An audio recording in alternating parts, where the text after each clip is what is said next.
जय श्री महाकाल। आदेश। तो आज का जो वीडियो है वो है शिवरात्रि के ऊपर कि शिवरात्रि पर कैसे साधक प्रक्रियाएं करे या कैसे साधनाएं करे जिससे उसके जीवन में परिवर्तन हो। बहुत सारे उपाय हैं और बहुत सारी प्रक्रियाएं हैं। और मैंने जो एक लाइव था शिव साधना सूत्र करके, तो उसमें बहुत सारी चीज़ें बता रखी थी, लेकिन ये जो विशेष प्रक्रियाएं हैं ये बहुत सारी हैं और पूर्ण तरीके से विस्तृत है। इस तरीके से अगर साधक करता है तो निश्चित रूप से उसके जीवन में परिवर्तन आएगा। क्या करना है उसे? पहले तो कुछ स्तोत्रों के बारे में चर्चा कर लेते हैं कि किस स्तोत्र को किस प्रकार से करना है तो कैसे लाभ होगा। और आपको पता ही है कि संपुटित विधि बहुत ही कारगर है। तो अगर आपके जीवन में धन का अभाव है तो आप दारिद्र्य दहन स्तोत्र को कर सकते हैं और ये आरंभ होता है। और अगर आप चाहें तो ओम से संप्रेरित कर दें, ना करें तो कोई बात नहीं है। ओम विश्वेश्वराय नरकाणावतारणाय कर्णामिताय शशि शेखर धारणाय कर्पूर कांति धवलाय जटाधराय दारिद्र्य दुग्धाय नमः शिवाय। इस तरीके से आपको ये स्तोत्र करना है। और इस स्तोत्र को कैसे करना है? पहले आप 11 माला ओम नमः शिवाय करेंगे और फिर एक स्तोत्र करेंगे और फिर 11 माला से संप्रेरित करेंगे। फिर आप 11 माला करेंगे ओम नमः शिवाय की और फिर स्तोत्र करेंगे, फिर 11 माला से संप्रेरित करेंगे। इस तरीके से आप 11 बार इसको संप्रेरित करिए तो जो धन अभाव है आपके जीवन में वो दूर हो जाएगा और धन प्राप्ति के मार्ग खुल जाएंगे। दूसरा स्तोत्र है, अगर आपको बाबा महादेव की कृपा की प्राप्ति करनी है, उनकी कृपा का पात्र बनना है, तो आप षडाक्षर स्तोत्र करिए। ओंकारम बिंदु संयुक्तम नित्यम ध्यायन्ते योगिना कामदम मोक्षदम च ओंकाराय नमो नमः।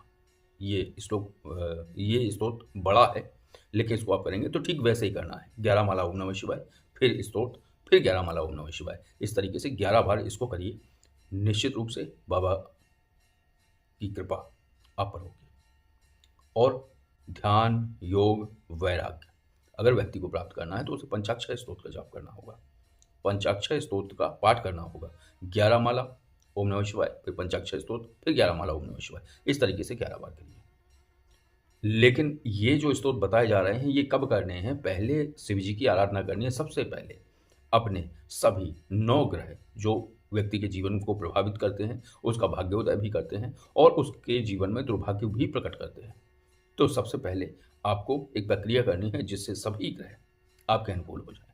वो प्रक्रिया मैं बता रहा हूँ, पहले स्तोत्रों के बारे में चर्चा हो जाए, पहले वो प्रक्रिया करनी है, फिर स्तोत्र करना है। ये शिवरात्रि का विशेष उपाय है। अगर आपको ग्रह दोष नाशक अगर प्रक्रिया करनी है तो उसमें आपको रुद्राष्टक का पाठ करना होगा। पहले 11 माला ओम नमः शिवाय, फिर एक रुद्राष्टक, फिर 11 माला ओम नमः शिवाय, फिर 11 माला ओम नमः शिवाय, फिर एक रुद्राष्टक, फिर 11 माला ओम नमः शिवाय। इस तरीके से करेंगे तो जो ग्रह आपके जीवन में दुष्प्रभाव दे रहे हैं वो नहीं देंगे और आपके जीवन में सुलभता आएगी, सरलता आएगी, सहजता आएगी। और कुछ नक्षत्र भी होते हैं, प्रारब्ध भी होता है। तो नक्षत्र और प्रारब्ध को सही करने के लिए आपको शुक्राचार्य जी कृत ओम नमस्ते देवेशाय सुरासुर नमस्कृताय भूत भव्य महादेवाय हृत पिंगलोचनाय इस वाले स्तोत्र का पाठ करना है। लेकिन ठीक करना कैसे है? संप्रेरित विधि से पहले 11 माला ओम नमः शिवाय, फिर स्तोत्र, फिर 11 माला ओम नमः शिवाय। और अगर आपके जीवन में रोग, व्याधि, परेशानियां अगर आ रही हैं तो इसके लिए आप मृत्युंजय स्तोत्र करिए वशिष्ठ जी कृत, क्योंकि 2 मृत्युंजय स्तोत्र हैं। एक है मार्कंडेय जी द्वारा रचित, दूसरा है वशिष्ठ जी द्वारा रचित। तो वशिष्ठ जी वाला जो रचित है उसका आप 11 माला पहले ओम नमः शिवाय, फिर 11 माला स्तोत्र, फिर 11 माला ओम नमः शिवाय। ये स्तोत्र आरंभ होता है ओम एवमाराध्य गौरी समदेव मृत्युंजय स्वरम मृत संजीवनम नाम कवचम प्रजपेति सदा महादेव कवचम मृत संजीवनाभिधम समाहित मना भूत्वा शरणस्थ कवचम शुभम सुत्ते तद दिव्य कवचम रहस्यम गुरु सर्वदा जरा भय करो यज्ञ सर्वदेव निसेविता। इस तरीके से बहुत बड़ा स्तोत्र है ये, इसको आप करिए और फिर 11 माला ओम नमः शिवाय से संपुटित कर दीजिए। अब सुन लीजिए पूजा विधान जो कि आपको शिवरात्रि पे करना है। सभी ग्रहों का जो आपके जीवन पे दुष्प्रभाव पड़ रहा है, क्योंकि नहीं होता है पता कौन सा ग्रह मारक है, कौन सा ग्रह कारक है और कौन सा ग्रह तारक है, अर्थात भाग्योदय करने वाला है। तो सभी ग्रह आपको केवल लाभ ही देंगे, आपका नुकसान नहीं होगा। तो करना क्या है? ग्रह और नक्षत्र सभी का ये उपाय है। तो इसको अगर आप करेंगे, केवल शिवरात्रि का ही ये उपाय है, तो इसको आप करेंगे तो जीवन में निश्चित रूप से लाभ प्रकट होगा और अद्भुत तरीके के परिणाम प्राप्त होंगे आपको। तो सबसे पहले आपको बाबा महादेव को विराजित करना है और विराजित करने के बाद उनका अभिषेक करना है। सर्वप्रथम गंगा जल में गुड़ को घोलें और ओम नमः शिवाय जाप करते हुए आप जल अर्पित करिए। इसके बाद दूध में मिश्री का घोल तैयार कर लीजिए। तो फिर दूध और मिश्री के दुग्ध से, मतलब उस घोल से आपको बाबा महादेव का अभिषेक करना है। इनके लाभ और प्रभाव क्या है? इनके लाभ प्रभाव ये हैं कि ये सभी ग्रहों के कारक हैं, आप समझ जाएँगे, क्योंकि दूध और मिश्री चंद्रदेव के कारक हैं, गुड़ सूर्यदेव के कारक हैं।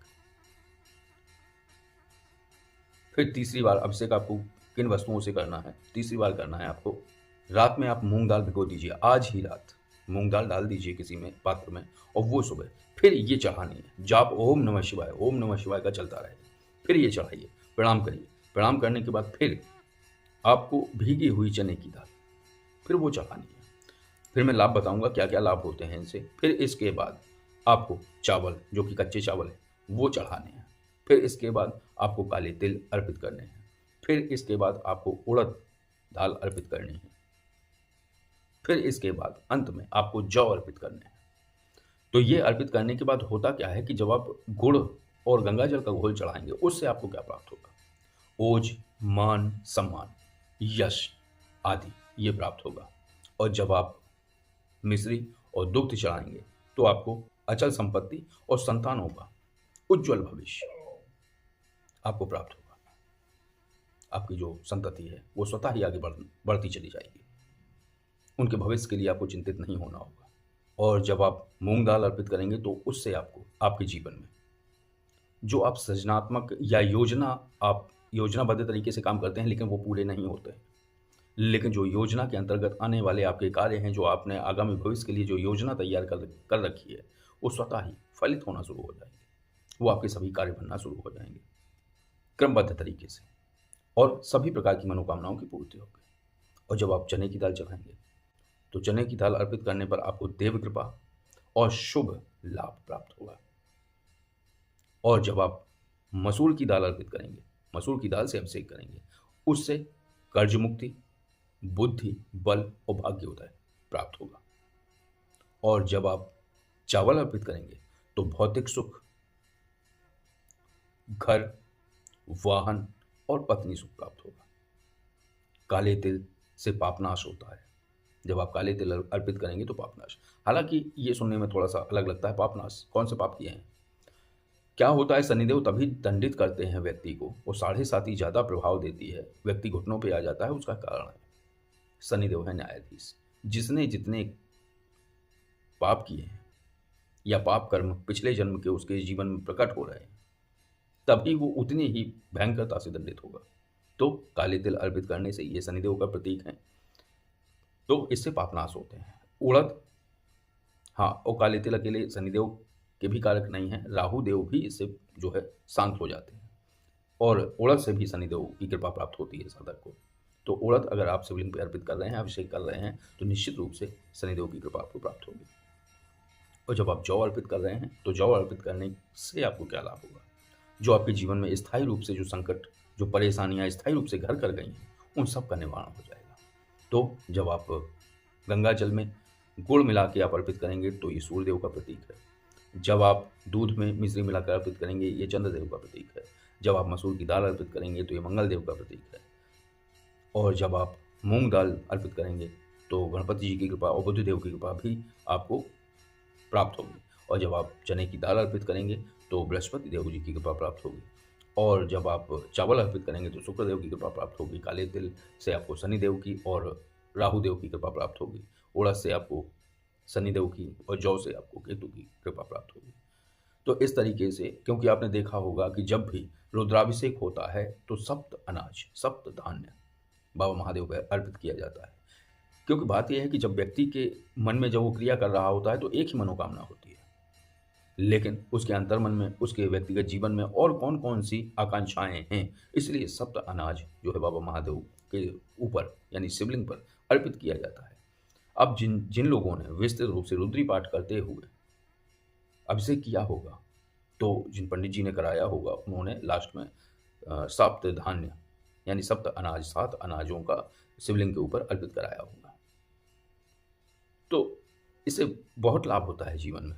तो ये सभी ग्रहों के प्रतीक हैं वो सप्त अनाज, और सभी ग्रह जिनसे वो संबंधित हैं, जिन ग्रहों से संबंधित हैं वो सप्त अनाज, तो जब वो अर्पित करते हैं, तो निश्चित रूप से उस ग्रह का उस ग्रह की कृपा उस साधक को प्राप्त होती है। और बाबा महादेव की कृपा से ही ये सब संभव है, क्योंकि कई 1-2 वीडियो में मैंने पिछले में बताया है कि जो भी व्यक्ति ज़्यादा झंझट, परेशानी या मानसिक द्वंद में है, और जिसके जीवन में या जिसकी कुंडली में बहुत सारे दोष हैं, तो कुछ स्तोत्र जप ऐसे हैं, यानी बाबा महादेव के कुछ स्तोत्र जप ऐसे हैं कि जिनसे वो साधक उन समस्त समस्याओं से निकल सकता है।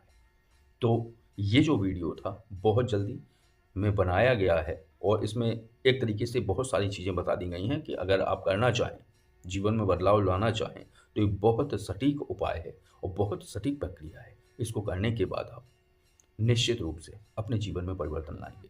और व्रत जो रहते हैं वो व्रत रखें, जो और भी अनुष्ठान करना चाहते हैं वो कर लें। लेकिन अगर आप कुछ नहीं जानते हैं और ज़्यादा वैकल्पिक व्यवस्थाएँ नहीं हैं, रुद्राभिषेक नहीं करा पा रहे हैं, पार्थिव शिवलिंग निर्माण नहीं करा पा रहे हैं, तो आप अगर ये प्रक्रियाएँ करेंगे तो निश्चित रूप से इन सारी प्रक्रियाओं का पुण्य फल प्राप्त होगा।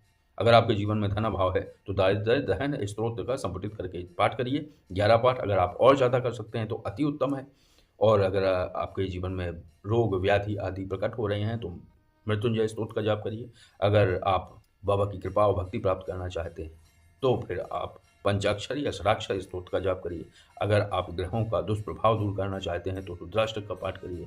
अगर आप नक्षत्र और प्रारब्ध दोष नष्ट करना चाहते हैं तो शुक्राचार्य जी कृत ओम नमस्ते देवेशाय सुरासुर नमस्कृताय भूत भव्य महादेवाय हृदपिंगलोचनाय बलाय बुद्धि रूपणे, ये बहुत बड़ा स्तोत्र है, इसको आप करिए। और अगर आप ज्ञान और वैराग्य चाहते हैं तो पंचाक्षर स्तोत्र का आप संपुटित करके पाठ करिए, जाप करिए, तो निश्चित रूप से लाभ होगा। लेकिन सबसे पहले इन सारी प्रक्रियाओं को, ये जो अभिषेक प्रक्रिया बताई है, इन वस्तुओं की जो जो वस्तुएं बताई गई हैं उन वस्तुओं से अभिषेक करिए, पूजा आराधना करिए। और जो बाबा को चढ़ते हैं जैसे धतूरे का पुष्प हुआ, धतूरा हुआ, और भी जो चीज़ें चढ़ती हैं, भांग हुई, तो ये सब अर्पित करिए, उनका विधि विधान से पूजन करिए। बाद में उनको कुमकुम और अष्टगंध से तिलक करिए, इत्र चढ़ाइए और उनकी आराधना करिए। ओम नमः शिवाय का जितना हो सके जाप करिए। जो साधक स्तोत्र जाप नहीं कर सकते हैं तो वो ओम नमः शिवाय का जाप कर सकते हैं, तो इस तरीके से करिए। लेकिन कल का दिन बहुत ही श्रेष्ठ है साधना और आराधना के लिए, तो आप कर सकते हैं। तो बस यही जानकारी थी, यही वीडियो था। अगर ये जानकारी, ये वीडियो आपको अच्छा लगा हो तो लाइक करिए और इसको शेयर ज़रूर करिए। जो भी, अगर आप चाहें कि समस्त साधकों के पास इसे भेजना चाहिए तो इसको शेयर कर दीजिए। तो बस इस वीडियो को विराम देते हैं। आदेश, जय श्री राम।